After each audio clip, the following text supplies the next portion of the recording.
Welcome to the second episode of Fluently Speaking with your host, Rod Fluellen. Today we have a special guest who is a proven winner. He won and still is winning in many aspects of life.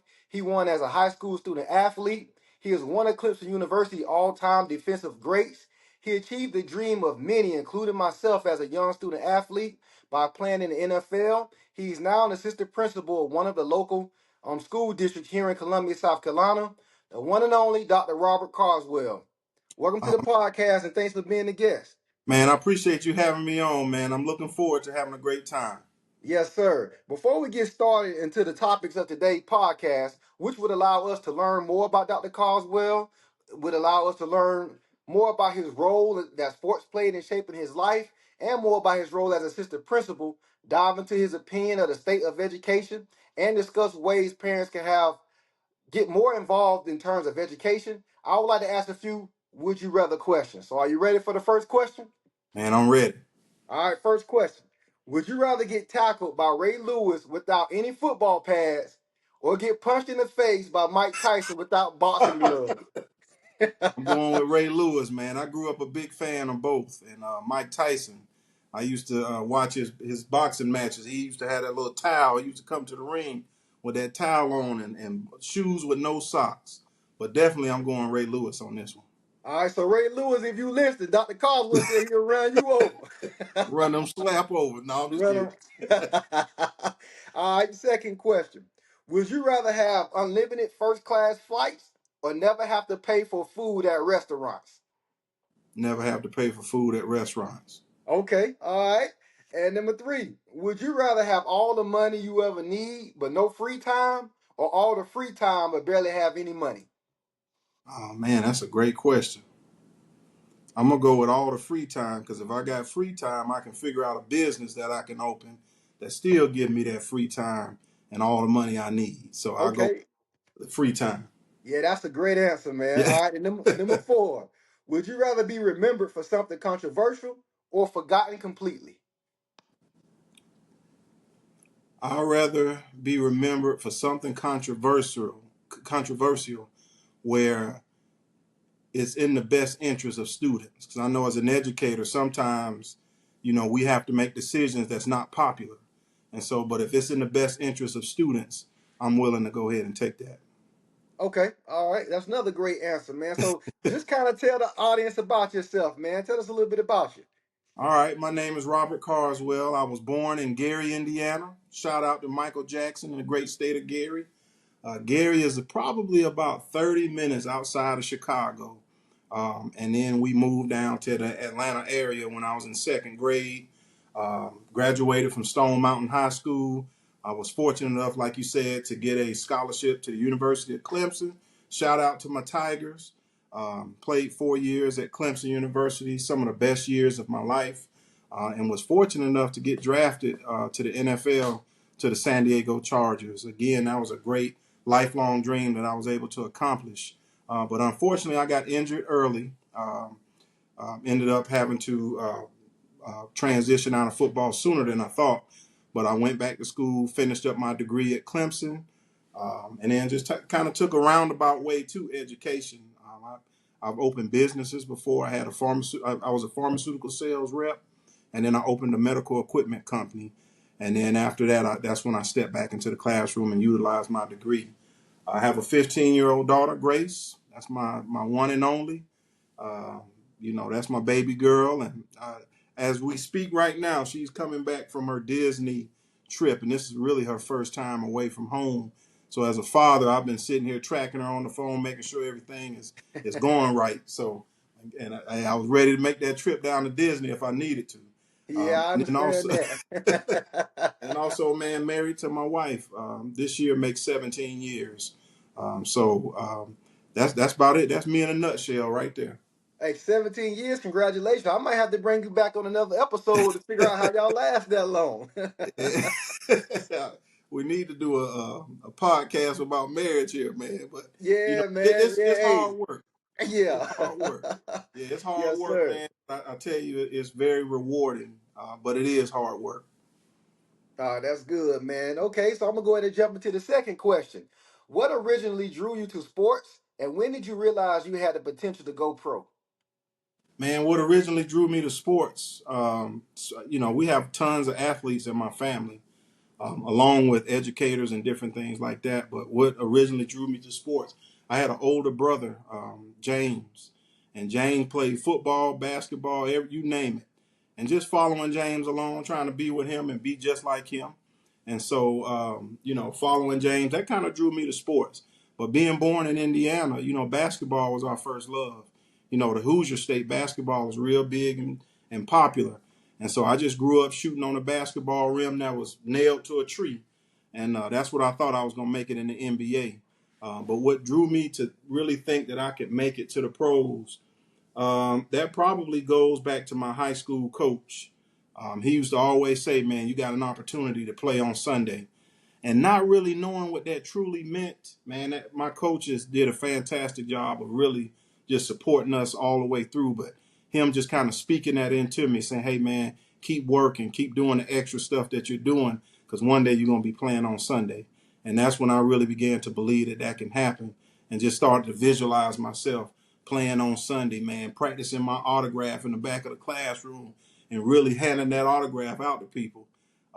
And just visualizing myself where I want to live, what type of house, what type of car I was going to envision myself having, and then finding ways to even give back at an early age.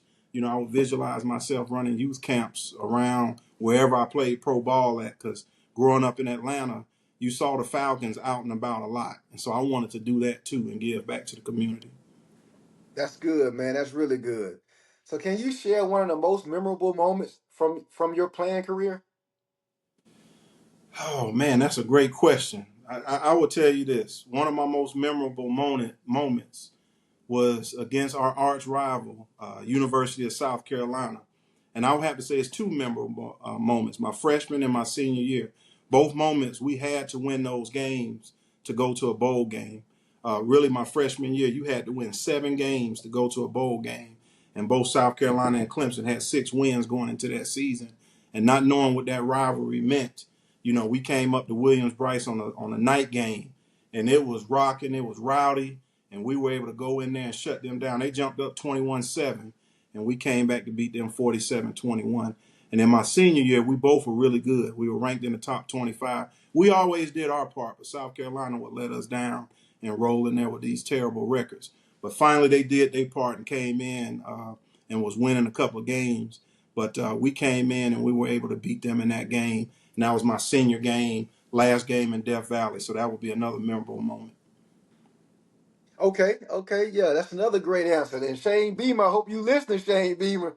Man, do your part and have a winning season this yeah, year. do their part, man. We was gonna try to apply to see if we can play Benedict, because they just wasn't winning enough with South Carolina. Okay, yes, sir. So, what was your toughest game of competition you ever faced, and how did you handle it? Toughest game? Oh wow. I would say we played the Patriots, my rookie. No, I would say the Rams. We played the Rams when they were the greatest show on turf. And this was we planned them to open the season up.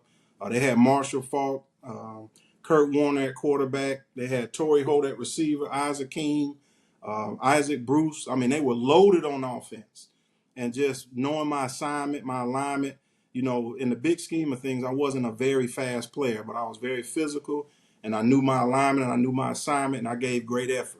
And so that Rams game really stretched my ability and let me know that I can play in that league, because I was out there holding my own. I just remember Marshall Falk catching a swing route on a 3rd and short, and I'm out there by myself, and I almost had to dive sideways to get him down, man. But I got him down on the ground, and once I stood up and adjusted my pads, I said, man, I can play in this league. But just that preparation going into that week, knowing what they do, what they like to do in certain situations, that really helped me out there that day. Okay, yes, sir. That's another great question. So I do have a question. I know you said preparation, and I know sometimes people don't really realize how much preparation go into being a professional athlete. So in addition to preparation, what are some like other big challenges that you faced as an athlete, both physically and mentally? I think, in the NFL, man, you playing all around the country. And I just remember one game we're playing in Denver, mile high with high altitude. The next week you're down playing in Miami, where it's super hot, high humidity. The next week you're playing in New England, it could be snowing up there. And then you playing out in Seattle the week after that, where it's raining. So you have to find ways to show up each and every day and play at a high level. There is no such thing as we'll get them next time. You're playing at a high level each and every day. The other challenge, man, I like to eat. So, making sure they tell you in the NFL you're responsible for what you put in your body. And so having to slow down on fast food, having to slow down on fried food, and really being disciplined in those scenarios, especially in season. Now, when I was in the off season, I didn't go crazy, but I would still monitor what I ate, really staying up under certain calories, but making sure you discipline in all aspects. And then the financial responsibility, man, going from, really not having a lot of money, growing up like that and not really, I went in college not having any money. And now in the pros, I think, your first check was, several $1,000s. And I just wasn't used to that. And then 2 weeks later, here it come again. So making sure that you're financially responsible. And that's something that, you financially responsible. Your parents give you $5. You got to manage that. Well, it's the same. You get a check for, $40,000, making sure, how do you manage that? That's something that was new to me. And really that type of money I couldn't, that was something that was new to my parents. And so just sitting down, we didn't get a financial advisor. I kind of talked it out with my parents and they really helped me out. And then we had a guy on the team, Ryan McNeil, who was he was really big with finances. So just making sure I stayed in his hip pocket with investments and different things like that. So when I walked away from the game, I had a nice little nest egg left from what I earned during that year. Okay. If you could relive one game or event, which would it be and why? And it'd be the same outcome. Same outcome. um, I would say my first game as an NFL player, we played the Redskins up in San Diego, just because that was a lifelong dream. And it went by so fast. I didn't get a chance to really enjoy it because here, literally they made the last cuts the week before the first game. And now here you are showing up. And that year, the Redskins had Prime Time, which is one of my favorite players of all time. They had Bruce Smith. They had Darryl Green. They had several icons that you grew up watching. And now here they are on the same field with you. I didn't get a chance to really sit back and enjoy it, but we beat them. So, but just having an opportunity, they had Stephen Davis too, running back from Auburn, who was a big physical back. But just having an opportunity to go back and relive that moment and enjoying it, because man, it came and it went so fast. But again, that was my first NFL game as a rookie. I was able to make some plays during that game, but just if I could go back and relive that and enjoy that moment a little bit more. Yeah, that's a great answer. That's a really, really great answer. So on to the next question. What's something about sports that you feel most people don't understand? I think especially with football, how the great fathers that's involved in the locker room. I just remember Fred McQuarrie sitting next to me. He was our fullback, and hearing him talk about his sons all the time. And man, I'll be sitting there getting ready, and I'm like, man, I got to hear another story about his sons. But just the pride that he took in his sons and his family, and hearing the guys talk about their sons and their daughters, and just hearing them. Even Rodney Harrison at that time, he didn't have any kids, but he just talked about when it's time. And so I started talking about my kids too. I didn't have any, but when it was time, I just couldn't wait for that moment. But the great fathers that's in that locker room where they're dropping their kids off before practice. They're picking them up after school. They're going to the meetings and different things like that. So just that's the biggest part about football. And then just one more, man, the level of intelligence. I think people, I grew up in the era where they had some movies that didn't always depict football players as the brightest in the room. But, man, there's some super bright, intelligent football players that can make that transition and do more than just football. They're more than just football players. So If I could get that, because a lot of times as former football players, and I know you see this too, we can get easily stereotyped, especially in the field of education, where they put us in situations where we go out there and we do the bus stuff, or we go and we move tables and different things like that. But we can be an asset when we talk about curriculum and instruction as well, and making these connections with the community and different things like that. Yeah. That's another good answer. And speaking of just making the connections, what's one lesson from your athletic career that you still apply to your life today? I think just showing up every day. One of the things I remember is we had scouts that lined the field in the NFL. And, I would ask one of the other safeties, Rogers Beckett and Jason Perry, we would talk all the time. And I would say, man, who are these guys over here? And they say, man, these are guys that scouts, and they're scouting you. And then they go out and try to find guys to take your position. So they said the way you eliminate that is you got to show up each and every day. I don't care how you feel. You got to answer the bell each and every day. And so we did that anyway. But taking that away from football, man, there are days when I don't feel like going into work. But each and every day, however I pull up to that door, when I go through that door, that light switch turn on, and I give my kids everything I got. I give the faculty and staff everything I got. One of the things that I'm super known for, and it's funny, people say it to me if I don't say it walking down the hall. I tell them we almost there. Now, I don't say that from a point of we getting beat down, we almost there, I can't wait to Friday. I'm saying it from a position because when I was on the football field, I would always say one more play, especially when we're in those goal line situations and we need one more play to get off the field. I would remind everybody one more play. Well, I took that and applied that to school and my life, where I'm always saying we're almost there. That's a moment of empowerment to say we're almost there. Let's make sure we give everything we got. Just like on 4th and goal from the 1, we playing Wake Forest and we make that stop, or we playing Florida State and we get that stop on 4th and goal. Let's do that here today in the school building. So I like to. It's several different things that I apply, but I just think that one more play mentality where we show up and we show out each and every day.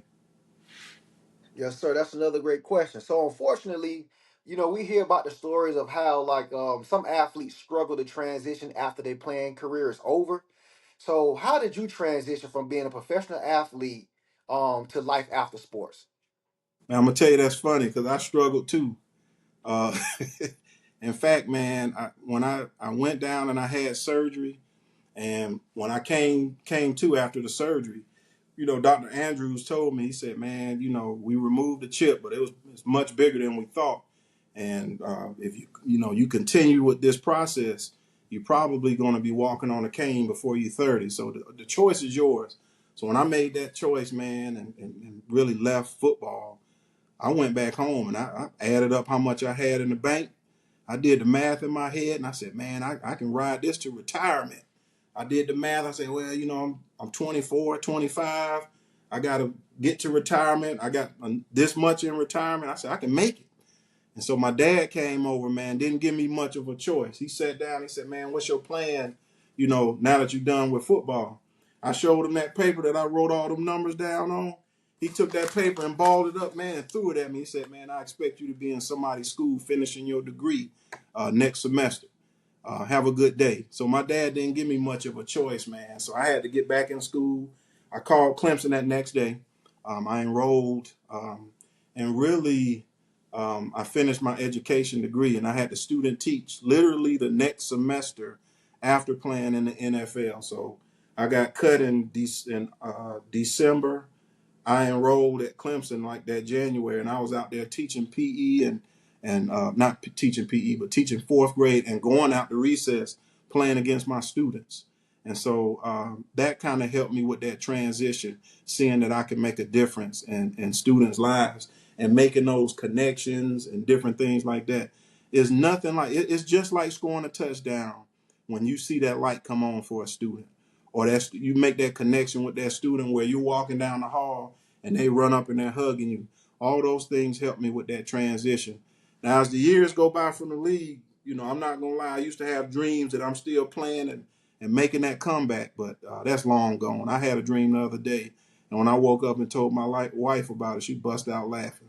So I always, you still think you can still play. That never leaves you. And so we just had field day at the school, and right now at 46, I still think I can go out there and run with the kids. I might can give them one good run, and I need to get the fastest and just one time.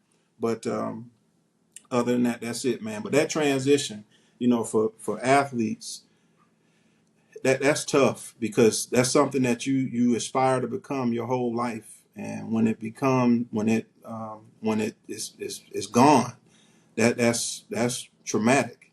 But one of the things my dad did say, he said, I raised you and your brother to be young men, not football players. And so I need you to step up and make this thing happen and make this transition.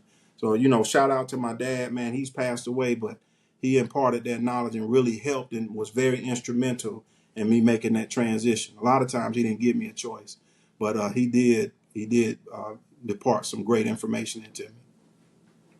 Yes, sir. Sounds like your dad was a great guy, man. They gave great advice, and it's funny you talk about dream because I didn't make it to the NFL. That was one of my goals. Of course, I was fortunate enough to get a football scholarship and play at Winston-Salem State University. But man, I still dream too. I still have Oh, that yeah. dream too. Although I I think didn't make it to the next level, man. So I really get it, and I kind of struggle transitioning too. So, do you think there's enough support is given to athletes when they retire or leave the game? I think it's getting better. I think when I was in school, there wasn't a ton of support for the transition. But now, when I go back to Clemson, I see all of the support. They have all the different programs and the different things to help the athletes along the way, not only at the end of their careers at Clemson, but they're helping them along the way with that transition, where they're helping them with whatever job you want afterward. They're helping you making those alignments with the alumni. They're helping you in the career center. So there are several options like that. Now in the NFL, they're getting better as well. With the Alumni Association, I see the emails coming out and they send that stuff to us. But there are several different things with the trust that's come out where if you need different, resources, they will provide those resources to you. Now, is there room to improve? Certainly. I think there's some room for improvement with financial literacy. I think there's some room for improvement with injuries because making sure you taking care of your body, as much as I didn't play that long in the NFL, but I played a long time when you think about college and high school and little league. And so I still have some injuries that really plagues me right now to this day. When the weather changes, I really feel it in my body. But the NFL does a really good job of providing those resources for us. But I think about those collegiate athletes that didn't make it to the NFL that received those similar injuries. Well, they're going through the same thing and they might not have access to those resources. I think that's an opportunity there. And even high school athletes, I know they got all this NIL stuff right now, but high school athletes, they need to start making those, things for transition for those athletes even then, because I had a lot of friends in high school that didn't make it past high school and they struggled, making that transition from high school. So I think even at the high school level, there can be some things put in place to help those athletes make that transition into careers after football. That's a really good point that you made, especially providing that support to as young as high school. Many people don't think about that, and Right. so I do got another question though. What advice would you give like young athletes who dream of going pro? Man, first, shout out to Coach Hines at Clemson. That was my DB coach. Coach Hines was the first person to really talk about this visualization. Coach Hines would have us close our eyes in the DB room and say, visualize yourself making plays. And of course, we thought it was funny. We looking around, everybody not closing their eyes. One day I did close my eyes. And one day I envisioned myself stepping in front of a ball, intercepting it, just like Coach Hines said. Vision yourself making the right fits, the right reads. And I started doing that, man. And I started making plays in the game. My junior year, I led the ACC in picks. I was a Thorpe Award semifinalist, and I attribute a lot of that to Coach Hines with that mental visualization. So I would say to the athletes, start visualizing yourself being successful, and not only that, what are you doing extra outside of just practice? Because that's one of the things I took pride in. I'm going to create separation from my competition because I'm going to be working while they're asleep. I'm going to be working while they're going to the parties. I remember my parents used to take me home, and I would ask them to drop me off at the Publix down the street from my house, and I would jog home from there. Well, that's 2.5 miles. I knew in my head that my competition wasn't doing that. They going to Pizza Hut and all this other stuff afterwards, and I'm jogging 2.5 miles home every day. And that what that did is it built that capacity inside me that I never got tired in games. And my coaches used to say, always be around the football. Great things happen when you get around the football. So that advice to those young kids, make sure you visualize yourself being successful on the field, making sure you know what you're supposed to do, when you're supposed to do it. And then the other thing is making sure how are you creating that separation from people that's around you, your competition, or in certain cases, how are you closing that gap? Because it's not just being the best that's on your team. You got to think, I'm going against the guy from Ridgeview. I'm going against the guy from Somerville down here in Charleston. Or I'm going against the guy in Metro Atlanta. Or going against the guy out there in California that play my same position. One of these days, y'all going to meet up on an NFL roster. And that coach is going to come in and say, we can only keep one of y'all. All of y'all were all Americans. All of y'all were this and that coming out of high school. All of y'all were all Americans in college, but we can only keep one of you. What's going to be the difference maker? You can't turn the switch on in. You have to have that switch going the whole time. So it's second nature at that point. That's great advice, man, that you just give. And thank you for sharing that. And not only just athletic, I think the advice that you just gave, anybody can apply that to whatever career field or whatever, they want to pursue. So thank you again for providing that advice. And so I want to switch gears a little bit. I know we just kind of focus mainly on like your sports career. So we want to switch gears into the career you're doing now as an administrator. So first question about this is what inspired you to become an assistant principal or administrator? And what do you find most rewarding about the role? Man, what inspired me, my parents were both in education. So being around it all the time and watching the difference that they made. My mom worked at the middle school level and just watching all the students gravitate to her for advice and different things like that and her supporting them. And then my dad worked at the high school. So watching all of the people, kind of gravitate to him and watching the impact and the difference that he made. But it wasn't until I kind of got in a little trouble in middle school and our assistant principal, Dr. Rory, he allowed me to come shadow him one day. He asked me, "What you think I do?" I said, "Man, you don't do nothing but wear a suit and he used to had his cup of coffee in his hand and walk around school like that." Now, first when I got in trouble, it wasn't big because my parents worked at the school, but it was enough trouble where Dr. Rory let me shadow him to see what exactly he did. But man, to watch him navigate that day, I wore a suit, shadowed him that day. And I said, man, this is what I want to do. My goal was I was going to play 10 years in the league, and then afterwards I was going to be an administrator at the school and wear a suit every day. And so, and I think one of the most rewarding things, as a classroom teacher, I taught in the second grade, you have a huge impact on your class. In fact, I got my phone right here. I still got a lot of my students' parents' numbers in my phone. I keep up with them. A lot of my second graders are getting ready to graduate high school, and I'm going to be there when they get across that stage. But knowing the impact that I made in the classroom and now being able to take that impact and stretch it school wide. You walk in the building, man, I feel like Jay-Z walking in there. Hey, Dr. Carr. And you pointing at all the students, high-fiving all the students, fist bumping, checking on the teachers, going in there. And then when you run into a student, man, that, had a lot, I used to call it a lot of school spirit. They in your office all the time. But you're able to impart knowledge to them when they come to your office, not just a discipline write-up, but man, I can sit in there and impart some knowledge and you see them kind of steer away and change that trajectory. That's what it's all about, man. I just love making an impact and a difference in my students' lives and to watch their trajectory change. And now, students are college bound or they want to be entrepreneurs because, college is not for everybody. So you got a student that wants to be a barber and now you kind of told them, man, you ever thought about not only being a barber, but owning your own barbershop? And then you put a salon on the other side. And now you just kind of stretch that capacity for that student. That's what it's all about. So that's the most rewarding part is having that impact school and community wide.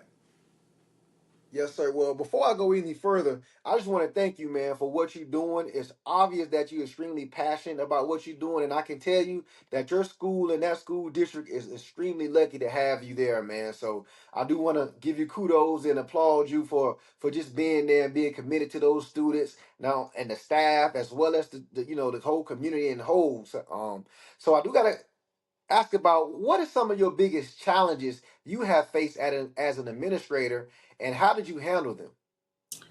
Oh man, now more than ever, making sure that we provide each student with what they need. The diverse needs of our student population. There are several students that show up to the door, and you got to meet those students where they are, and making sure that faculty and staff have the capacity to be able to do that, and the support systems around that.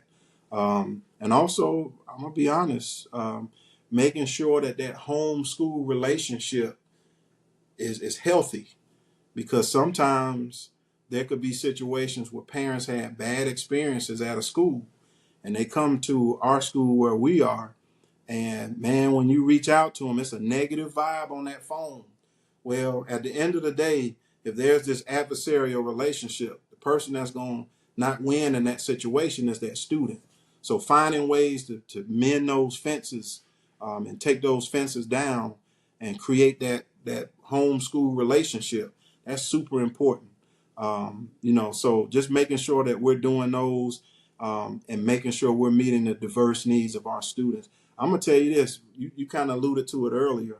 I want to give a shout out to the educators that's out there, because I would say this: there's no other time in history that we're doing as well as we are education wise at meeting the diverse needs of our student population. Now, is there room for growth? Yes, there is. But man, with all of the different challenges where students come to our door, and we're able to educate them and grow our students, there's no other time in history where we're doing a better job. So I would say kudos to the schools and the educators across the country, for that. Now there is room for growth, and I think the other challenge is dealing with the social media. So if you leave it to social media, we're doomed as an education system. Now, there are challenges, as with any profession, as with any careers, as with any segment in life, but just being positive and that one more play, we're almost there. And having that mentality where we're in there giving our best each and every day, making sure we're meeting the needs of our students and mending those bridges for our parents at home, and making sure we're surrounding that student with everything they need, everything they need. So I think those are the challenges that we face right now. Okay, that's a great answer, man. And I do want to ask you another question that's surrounding what, when I was in education, what seemed to be another challenge, and that's just pretty much maintaining a positive school culture. So, how do you balance discipline and all your other duties while still trying to maintain a positive school culture? It's tough. It's real tough. I mean, there are days when you come in there and your walkie's going off every 2 seconds, and you got to be on, go down to second grade and go up here to fifth grade, and then there's something over here in related arts. So I think the biggest thing is making sure when I walk through the door, I'm ready to go. So I have to make sure on the weekend I'm recharging my batteries. That's super important. I can't go through the door. Now, there are days when you show up and I don't care how much recharging you do, you don't feel like being there. But I have to make sure on the weekends, I'm taking some me time to get prepared to give faculty and staff and students my all. That's number one. Number two is making sure that I'm visible in that building each and every day. I'm walking, checking in, fist bumping in the car rider line, walking the students, my walkers across the street, in the classrooms, providing support, and also encouraging teachers to take that me time as well. That's going to be important to make sure we maintain that balance. And the other thing is building those relationships. I think when the discipline arises, everything don't have to be wrote up on a discipline form. There's some times I've built such strong relationships with the students, I can pull them in my office and close that door and have a very serious conversation with them. What's going on, man? It's a student in there got their hood on, they're refusing to take off their hood, they're not doing anything in class. I can come in my office and have a real conversation, and that student open up to me. And the end result was the student didn't have no breakfast. I said, man, let me go over here, get you some breakfast. You eat this for about 10 minutes. Go get you some water, and I need you to go back to class. And then they go back, and then I check on that student to make sure that they're doing well, and I follow up with the teacher, and let them know, hey, this was a breakfast issue. I don't think it's going to be an issue moving forward. So that way the teacher feels supported. The student feels like you care about them, and you took time to kind of, versus just writing a student up and sending them to in-school detention or out-of-school suspension. Everything doesn't require that. Now, there are some times when a student come in there, maybe they need some reflection days, but just making sure that you build those relationships around the school, and making sure you're supporting the teachers. Yeah, so I kind of want to stay on that whole topic of supporting the teachers. So, what role do you think supporting the teacher and developing teachers play in terms of making a school thrive? Man, I'm gonna tell you that's important because I did my dissertation on principal leadership styles and how it impacts teacher job satisfaction. And one of the biggest themes that popped out from my survey was teachers feeling supported. So I think making sure that you in the classroom where when I come through on a walkthrough, it's not a surprise and the teacher looking at you like, man, you hadn't been in here since August. And here it is, March. You hadn't been in here since August. Making sure you're in there and you're providing relevant feedback. On our feedback form, we got some little lines that you can kind of put stuff down, making sure that that teacher has relevant feedback. And after I provide that feedback, providing a window of opportunity for myself and the teacher to meet and just kind of talk about those things about what that teacher needs. So what you're doing is you're making yourself a valuable resource to that teacher. And that goes from your first year teacher all the way to your master teacher. And where I learned that from is Junior Seau. Junior Seau was one of the best linebackers in the game of football. Hall of Fame linebacker. Well, as a Hall of Fame linebacker, Junior still wanted to be coached. He still wanted, to find opportunities for him to improve. And he would get upset if coaches didn't coach him hard.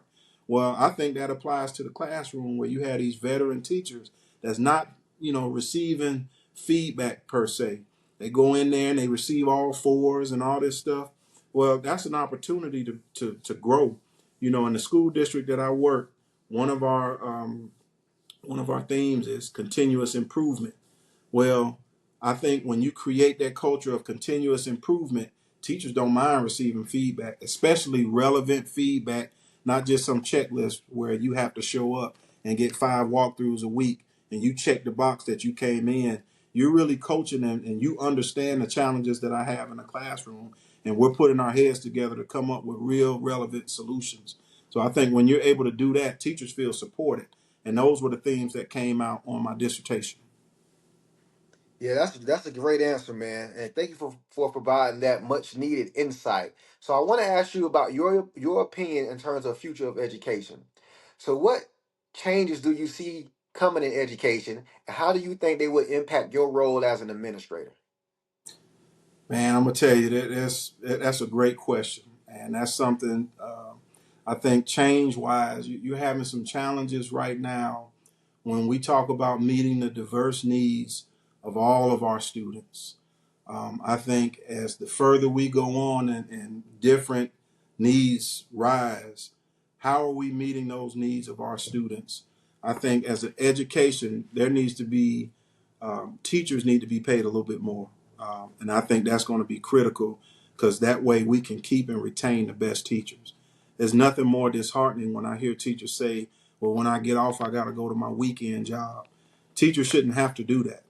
Teachers really, when you talk about maintaining that balance so I can be my best self, it's hard to do that when I get off teaching at 3:30 and then I got to go over here to the mall and work over here at Foot Locker till 9, and then I get off at 9 and I go home and I'm lesson planning and different things like that.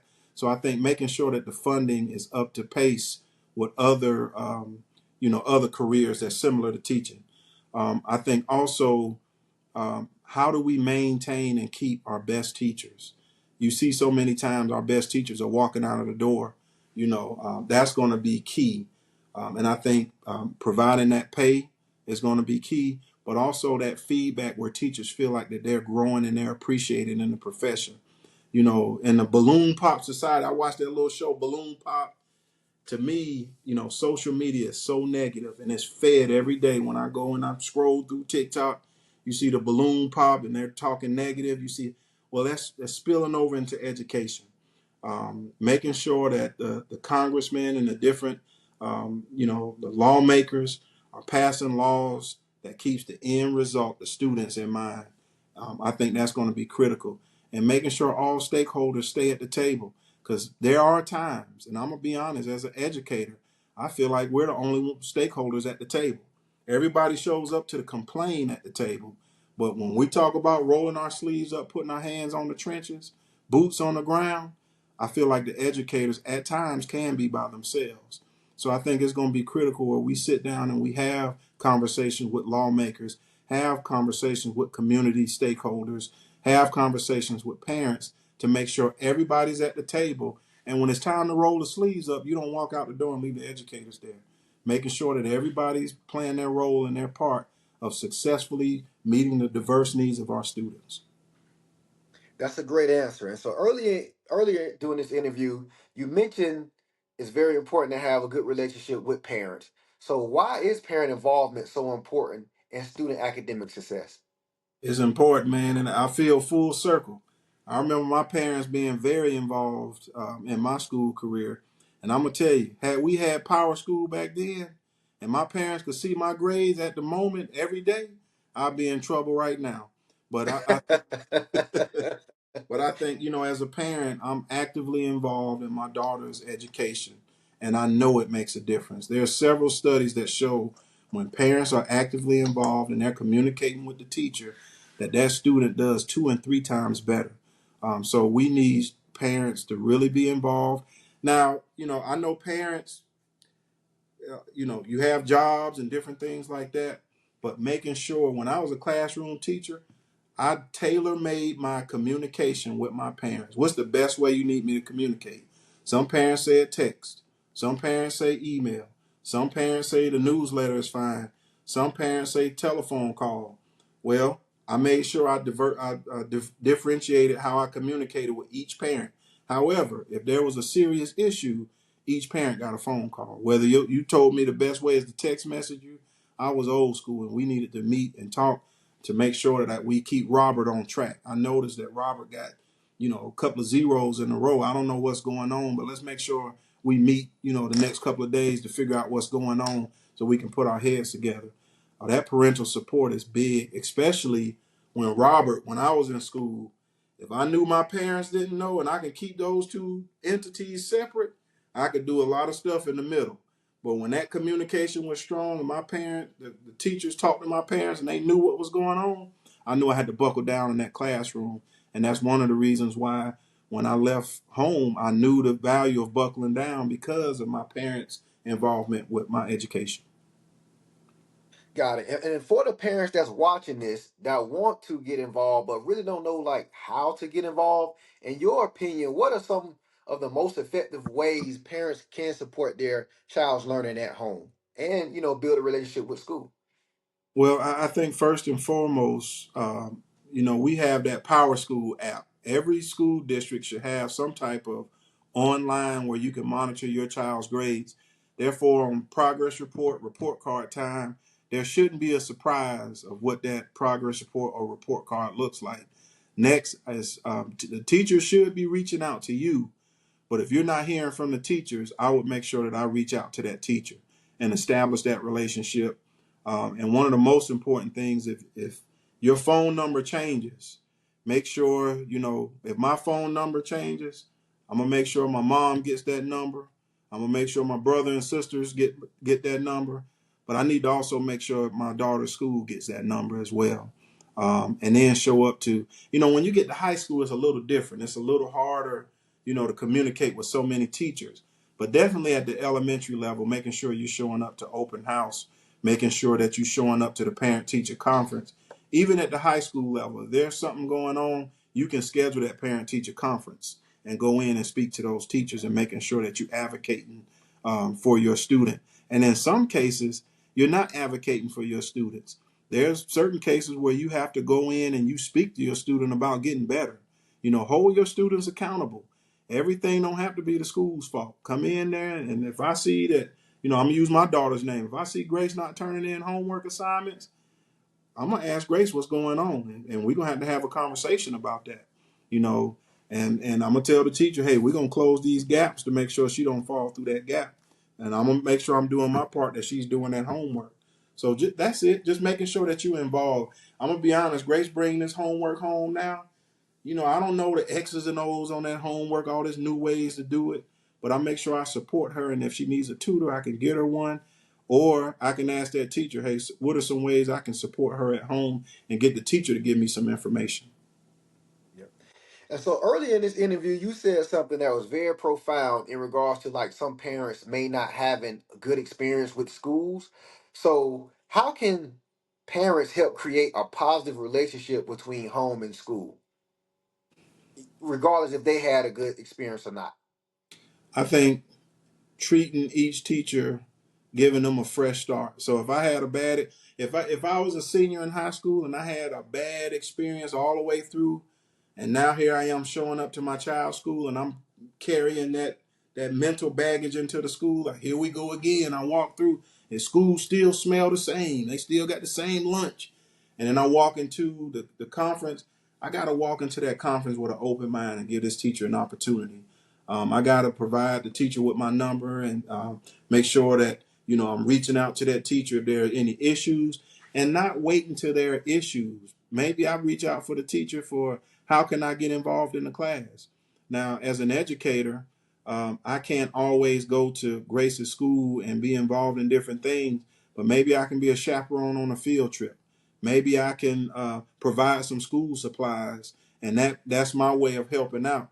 But just making sure that my child sees that I'm interested in that education, and the school sees that as well. And then maybe, just maybe, I can work to make sure that my child has a better experience than I had. Not telling, the biggest thing, if you disagree with what that teacher says, especially coming home from a parent teacher conference, if I ever disagree with what a teacher says, I'm not going to say that in front of Grace. My wife and I will have that conversation behind closed doors, because I don't want Grace to go in there and now she feels like she has a green light to openly disagree with this teacher in front of everybody. I think sometimes that happens, but as a parent, if I didn't have a great experience, just being intentional to make sure that stops with me, and I make sure that Grace has a great experience moving forward. That's great advice. And so, what advice would you have for parents who want to be more involved but have busy schedules? I think going back to that, maybe there are several ways that you can be involved in making a classroom run. Maybe providing school supplies, maybe providing you can be a chaperone on a field trip.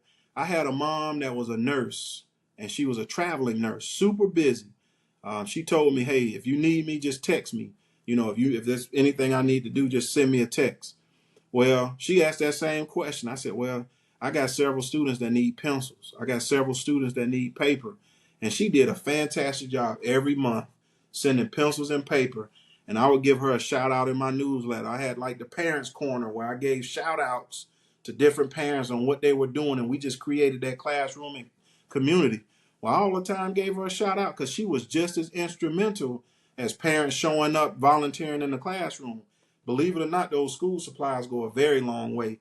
And if you can't provide school supplies, maybe it's some shirts or some old, gently used clothes that your kids have that they outgrew, that you can provide for the classroom. So there's several different ways that, I would just reach out to that teacher and find out what are some ways I can get involved where I can't come every day, but just let me know. Because as an educator, I can't come to Gracie School every day, but I tell those teachers, hey, whatever you need, let us know. Maybe I can just go to the Dollar Tree and get a bunch of folders or a bunch of, a pack of pencils and send that in. But believe it or not, those go a very long way. Hand sanitizer.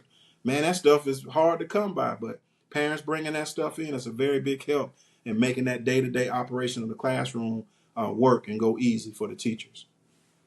All right. So this next question is going to deal with school discipline, and you brought up social media, but Regardless if you go on TikTok, Twitter, Facebook, I'm certain you will see at least one video clip in regards to a student just being outright disrespectful to a teacher, even in some cases, even fighting teachers. So, how can parents help reinforce school discipline and behavior expectations at home? That's a great question. I will start with I'm gonna start with that first part, the school. I think getting on that same page because again, students can go on and they turn on the balloon pop. Nothing against balloon pop. I don't want balloon pop people coming at me. But when I turn on balloon pop, it's just a negative vibe that I get. They talking about people's shoes on there and they talking about, and everything is superficial on there. Well, that just bleeds its way back to the school. So now a student walks in and they got, maybe not the best shoes, but now everybody's taking that same balloon pop culture and going at their students' shoes. Well, when a teacher corrects those students and those students, go at the teacher, when that teacher communicates that to the parent, don't take it as this adversarial relationship. Take that and listen what the teacher's saying and ask that student and hold that student accountable, whatever that looks like in your house. One thing I'm gonna tell you, if Grace's teacher calls myself or my wife and says Grace is being disrespectful in school, I'm gonna ask her about it. I'm not gonna make no excuses. I'm gonna ask her about it. And if she's being disrespectful, there are gonna be consequences that come behind that. And that way we nip that in the bud early. But I'm gonna say this: I think parents and teachers have a mutual. It's they have the same amount of responsibility at creating those school to home relationships. I think parents have to play their part, and I think teachers certainly have to play their role. And I think when those roles are played together, you remember them old Utah Jazz teams where they had old Karl Malone and John Stockton, that give and go. And so it's the same, man. I think when it's working in unison and harmony, man, the byproduct is going to be happy students. Now there are going to be some challenges that come up, and there are going to be some areas where we just have to agree to disagree as a teacher and a parent. But we cannot disagree and lose our top in front of the student. I've been in conferences where parents get so upset and that student is right there, and parents kind of cross the line with some of the things that they're saying to the teacher. That can never happen, especially in front of the student. I've been in the game long enough to know that parents and teachers are not going to agree on everything, but we have to agree to keep that level of respect mutual for both of us, and we have to agree that we must make moves that's in the best interest of the student. That's great insight. That's really great insight. So, in terms of school programs and initiatives, what are some school programs and initiatives where parents can get more involved? Man, I'm gonna tell you, I'm gonna take my school for instance. Our mentoring program, Tied to Success. We have parents come up that show our boys how to tie ties. We have parents that come up. We have everything from parents just showing up and they're in the room. Believe it or not, just your presence in the room makes a huge difference. Remember that commercial where it says you don't have to be a perfect parent, you just have to be there.